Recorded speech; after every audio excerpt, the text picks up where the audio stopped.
میرا نام ڈاکٹر ارشد خان ہے۔ میں ثوابی کے ایک ولیج سے تعلق رکھتی ہوں۔ میں ایک برائٹ اسٹوڈنٹ تھی اور ایف ایس سی کرنے کے بعد میرے والد کی خواہش تھی کہ میں ایز اے ہومیوپیتھک کنسلٹنٹ اپنی کیریئر کو کنٹینیو رکھوں، تو میں نے فرنٹیئر میڈیکل کالج سے bachelor of homeopathic medical science and surgery میں 2009 میں ڈگری حاصل کی۔ But right now I am working as a certified autism specialist and I am the founder and CEO of Healers Institute for Autism, ADHD and Special Education Services ثوابی KPK۔ اور میں فخر کے ساتھ کہتی ہوں کہ میں ایک ریکور آرٹسٹک بچے کی ماں ہوں۔ ہیلر ثوابی کا ایک پہلا ادارہ ہے جو کہ autism, ADHD، speech delay, learning disabilities اور اسپیشل ایجوکیشن سروسز کو پرووائڈ کر رہا ہے۔ اور جو میری جرنی ہے وہ میرے بیٹے کی آٹزم ڈائگنوز کے بعد شروع ہوئی تھی۔ میرا بیٹا احیان آج سے 10 ایئرز بیک آٹزم کے ساتھ ڈائگنوز ہوا تھا۔ بائی برتھ ان کو کافی ہیلتھ ایشوز تھے، ان کو ایپیلیپسی تھی، ان کو گلوبل ڈیولپمنٹل ڈیلے ڈائگنوز ہوا تھا، لیکن کافی سارے ٹریٹمنٹ کرنے کے بعد ہمیں خاطر خواہ رزلٹ نہیں مل رہا تھا، اور بہت سارے ایسے ان یوزول سمٹمز بھی تھے جس کا آنسر مجھے کسی بھی ڈاکٹر سے نہیں مل رہا تھا۔ میں روز گوگل کو سرچ کرتی رہتی تھی، اور ایک دن جب میں گوگل پہ ان کے سمٹمز سرچ کر رہی تھی تو پہلی دفعہ میں نے آٹزم کے ورڈ کو پڑھا، اور جب میں نے اس کو پڑھنا شروع کیا، اس کے بارے میں ویڈیوز دیکھنا شروع کی، تو مجھے ریئلائز ہوا کہ میرے بیٹے کو آٹزم ہے۔ پھر ہم ان کو اسلام آباد لے کے گئے، وہاں پر ان کی پراپر اسیسمنٹ ہوئی اور میرا بیٹا آٹسٹک ڈائگنوز ہوا۔ چونکہ آٹزم ایک نیورو ڈیولپمنٹل ڈس آرڈر ہے، اور اس کے لیے کنسسٹنسی کے ساتھ آپ کو تھراپیز لینے کی ضرورت ہوتی ہے۔ ثوابی میں ہمارے پاس کوئی سروسز نہیں تھے، اور اسپیشل نیڈ بچے کے ساتھ میرے لیے روز سٹی ٹریول کرنا بہت مشکل تھا، اور اس کی وجہ یہ بھی تھی کہ یہ 1-2 دن کی بات بھی نہیں تھی، 1-2 مہینے کی بات بھی نہیں تھی۔ سو وہ ٹائم آیا کہ ہم نے ڈیسائیڈ کیا کہ اب جو کرنا ہے وہ میں نے خود کرنا ہے، اور میرے پاس کوئی دوسرا آپشن تھا بھی نہیں۔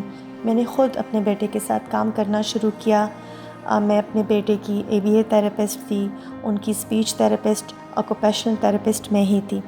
پورا دن میں اپنے بیٹے کے ساتھ کام کرتی تھی، اور رات کو پھر ان کے لیے گوگل پر، یوٹیوب پر تھراپیز کو سرچ کر کے اس کو پلان کرتی تھی۔ میں نے آٹزم سے ریلیٹڈ کمیونٹیز کو جوائن کرنا شروع کیا، اور جہاں جہاں سے بھی مجھے پتہ چلتا تھا کہ یہاں پر مجھے آٹزم سے ریلیٹڈ اویئرنیس مل سکتی ہے، تو وہاں پر میں جا کے خود کو ایجوکیٹ کرنے کی کوشش کرتی تھی۔ پاکستان کے بڑے سٹیز میں آٹزم سے ریلیٹڈ جو سیمینارز اور ورک شاپ ہوتے تھے، میں نے اس کو اٹینڈ کرنا شروع کیا، اور پھر میں نے USA اور UK سے آٹزم میں سرٹیفیکیشن بھی لی۔ میں نے ہولسٹک ہیلنگ اور ڈائٹ پہ بھی کام کیا، اور اس میں بھی خود کو میں نے ایجوکیٹ کرنے کی کوشش کی۔ UK کے ایک انٹرنیشنل آٹزم اسپیشلسٹ تھے ڈاکٹر ایلن فریسٹون، میں نے ان کے ساتھ بھی کام کیا، اور پھر میں نے پولینڈ سے سیز تھراپی کی، اور مجھے فرسٹ پاکستانی سیز تھراپسٹ کا اعزاز حاصل ہوا۔ میں نے USA سے رجسٹر بیہیویئر تھراپسٹ کی سرٹیفیکیشن حاصل کی، اور پھر میں نے انٹرنیشنل بیہیویئر انالسٹ کی سرٹیفیکیشن لی۔ میں نے انڈیا کے کلاسیکل ہومیوپیتھی آف بمبئی سے ہومیوپیڈیاٹریشن کی پراپر سرٹیفیکیشن بھی لی۔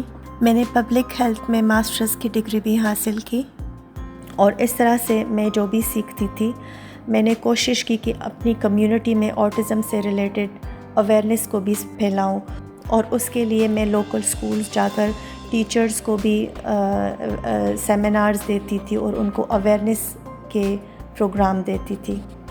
میں نے اپنی جرنی سے یہ سیکھا کہ جب ایک ماں اپنے بچے کے لیے کچھ کرنے کی ٹھانتی ہے تو وہ اپنے باؤنڈریز سے نکل کر وہ کچھ کر سکتی ہے جو کہ کوئی بھی نہیں کر سکتا۔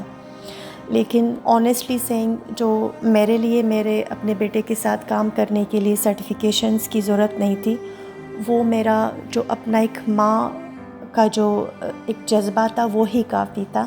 لیکن جو میں نے سرٹیفیکیشن لی اور خود کو پالش کیا، یہ سارا کچھ میں نے ہیلرز کے لیے کیا، کیونکہ میں ایک ایسا ادارہ بنانا چاہتی تھی، کیونکہ شروع سے ہی میرا خواب تھا کہ میں ایک ایسا ادارہ بناؤں جہاں پر وہ میں سارے سروسز پرووائڈ کروں جو کہ میں اپنے بیٹے کے لیے سوچتی تھی، اور میں ایک ایسا پلیٹ فارم بناؤں ان ماؤں کے لیے جو کہ اسپیشل نیڈ بچوں کے ساتھ ہیں، جو کہ مجھے اپنے لیے چاہیے تھا، اور اس کے لیے مجھے خود کو پالش کرنے کی اور خود کو ایجوکیٹ کرنے کی ضرورت تھی۔ یعنی مجھے آٹزم ڈائگنوز ہوا تھا، اب میں آٹزم سے ریکور ہو گیا ہوں۔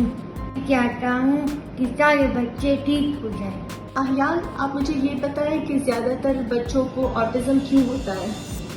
موبائل دیکھنے سے۔ اچھا، اور موبائل میں کیا ہوتا ہے؟ آٹزم تو آٹزم موبائل کے اندر ہوتا ہے؟ بلا کیا، کہاں پہ بلا ہوتی ہے؟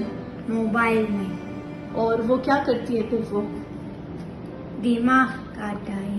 دماغ کہتا ہے۔